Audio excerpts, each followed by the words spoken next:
बच्चों, मैं Manilata Pachanot, assistant professor Sanskrit, government girls college Bundi, आज आपको किरातार्जुनीयम महाकाव्य के 44वें श्लोक का अध्ययन कराऊंगी। इस श्लोक में द्रौपदी अपनी वाणी के तीखे प्रहारों से युधिष्ठिर में उत्साह का संचार करना चाहती है। वो कहती है कि यदि आप पराक्रमहीन होकर चिरकाल तक क्षमा को ही सुख का उपाय समझते हो, तो आप राज चिन्ह स्वरूप धनुष का परित्याग कर जटाधारी बनकर यहाँ अग्नि में हवन करना प्रारंभ कर दो। तो श्लोक देखिए। अथ क्षमामेव निरस्त विक्रम चिराय परयशी सुखस्य साधनम विहाय लक्ष्मी पति लक्ष्म कार्मुकम जटाधरे संजुहु दी पावकम। सबसे पहले इसके शब्दार्थ देखिए। अथ अथवा, द्रौपदी कहती है कि अथवा क्षमामेव अर्थात क्षमा को ही, शांति को ही, निरस्त विक्रम अर्थात युद्ध के उत्साह से रहित होकर, तो युद्ध के उत्साह से रहित होकर शांति को ही, चिराय अर्थात चिरकाल तक, लंबे समय तक, परयशी अर्थात समझते हो, सुखस्य साधनम अर्थात सुख का साधन।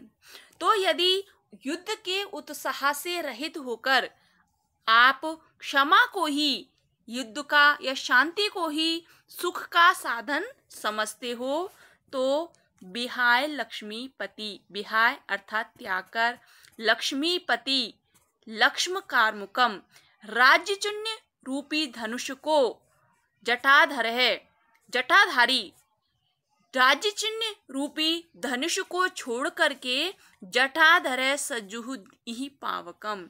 तो यहाँ पर जटाधारी बन करके और पावकम अग्नि में, और हवन सज्जुधि अर्थात सज्जुहुदी यानी हवन करो। तो अगर तुम लक्ष्मी इस राजचिन्ह रूपी धनुष को त्याग दो, अगर तुम वास्तव में ही शांति का मार्ग चाहते हो, तो आपने धनुष धारण क्यों कर रखा है?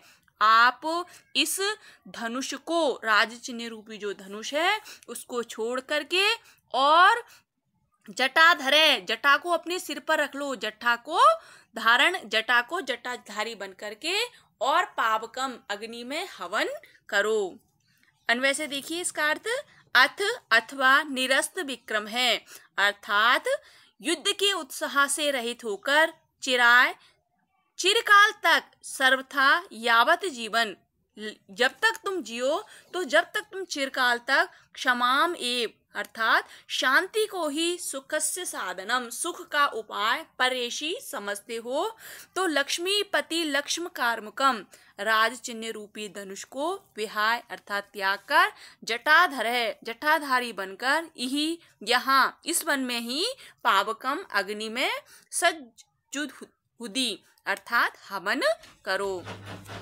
इस श्लोक में द्रौपदी अपनी वाणी के तीखे प्रहार से युधिष्ठिर में इस उत्साह का संचार करती है, और वो क्या कहती है कि यदि आप शत्रु के अपमान को सहते हुए भी पराक्रम धारण करना उचित नहीं समझते हो, तो क्षमा को ही जीवन पर्यंत सुख का साधन अगर आप समझते हो, तो फिर राज चिन्ह रूपी धनुष धारण करने की आपको आवश्यकता नहीं है। धनुष तो राजाओं का चिन्ह होता है।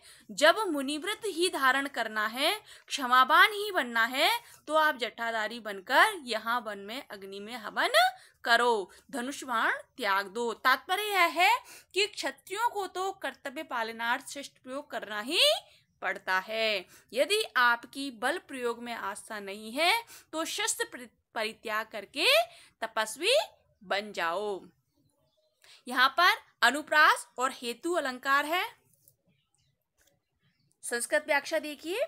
अस्मिन् श्लोके द्रौपदी युधिष्ठिरस्य शांति नीतिम कायरता धूतिका मत्वा भर्त्सनाम करोति।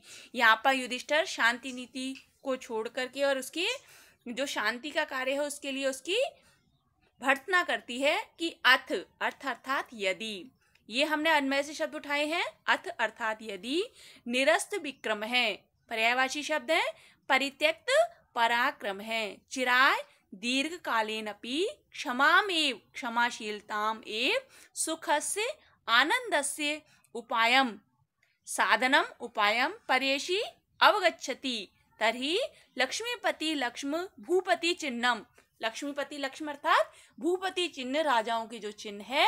कार्मुकम अर्थात धनु को, विहाय परित्यज्य जटाधरे जटाधार को भूत्वा इहि अस्मिन् बने पावकम सज्जुहुधि अग्नौ होमम कुरु।